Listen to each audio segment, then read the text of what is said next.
Hey everybody, welcome to Visual Communication and Media. My name is Adam Rozeski. It's a pleasure to see each and every one of you. So excited to have you all here. Welcome to the end of the week. Figured I'd give you a quick announcement real quick about lines and their usage. This will help you out with your assignments that are due tomorrow and for your discussion that's tonight. Make sure you have your reply post and your initial post due tonight for your discussion post. Also, do keep in mind you have your first lecture assignment and also your module assignment as well due on Sunday. Another quick announcement, just keep in mind you do have live lecture on Tuesday next week, not Thursday. And your initial posts are due on Tuesday from here on out. So please keep that in mind. That way you don't miss up the dates and everything should be good.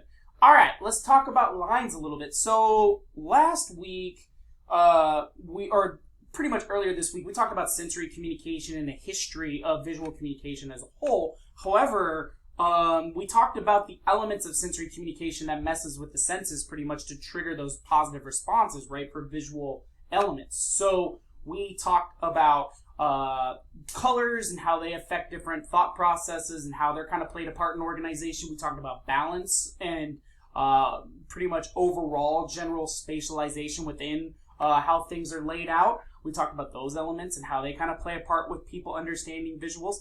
Now we're going to talk about lines, and lines are pretty important as well. Lines are very structured.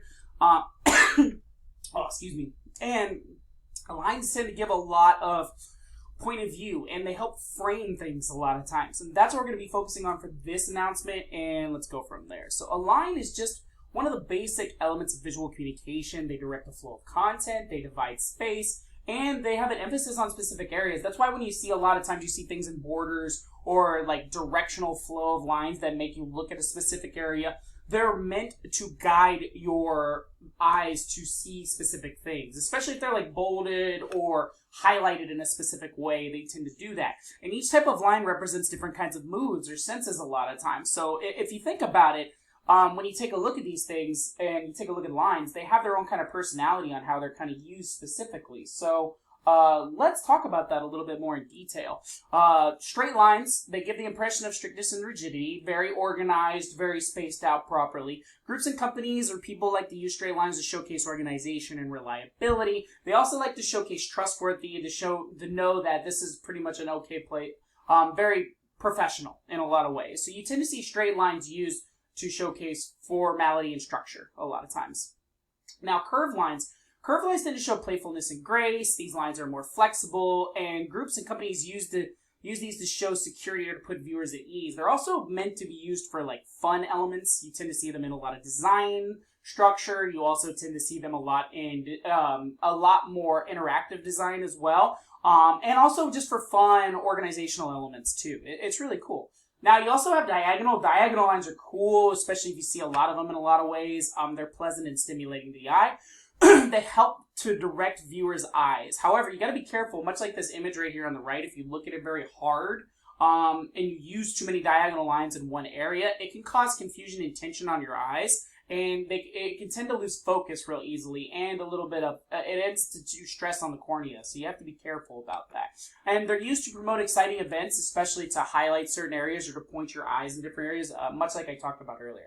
Then you also have thick, dark lines. They're meant for boldness. They're meant to show confidence and strength. You see these a lot in like sports advertisements, big events like rock concerts. You also tend to see them in really professional competitions a lot of times. They're meant to showcase boldness. And also like restaurants tend to use these a lot of times, especially for like their logos. They're meant to use bold frames to showcase, hey, this place is awesome, you should come eat here. They're meant for groups to appear successful. That's why you tend to see these a lot in businesses and framing from that. Now, when you take a look at thin light lines, they're meant for delicacy and gentleness. They're meant to be organized, but not overbearing a lot. And companies tend to use these to showcase beauty without intimidation. That's why you see like clothing companies, especially more toward female style clothing, seem to be more lighter on the lines, a little bit structured on their bordering, and it's a little bit meant for grace and beauty overall, and that's what's really important. And then you also have group lines. They're meant for exploration, used to show data easily.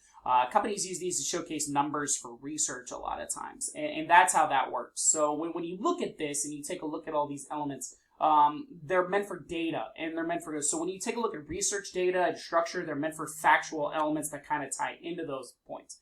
And these are just 6 examples of how certain lines can change a viewer's perception. And that's what's really important, or how a viewer kind of anticipates something to that. It accents the emotion and it accents the response that's coming from the visual. And that's really what's important about that.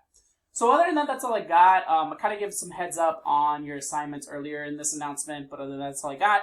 If you have any questions, comments, concerns, let me know. Be safe. You're more than welcome to send me a message, or if you can send me a Teams chat, that'd be fine too. That's on my phone directly, so it'll just get straight to it. So, but other than that, that's all I got. If you have any questions, again, please holler out. But other than that, good luck on your assignments. Let me know if you need anything. And keep an eye out for the announcements and the new rubrics for week 2. They should be on Monday. So if you have any concerns, they'll be popping up there, including the lecture link. That's all I got. So be safe, have fun, enjoy. Take it easy, my friends. Hope to see you later. Bye-bye.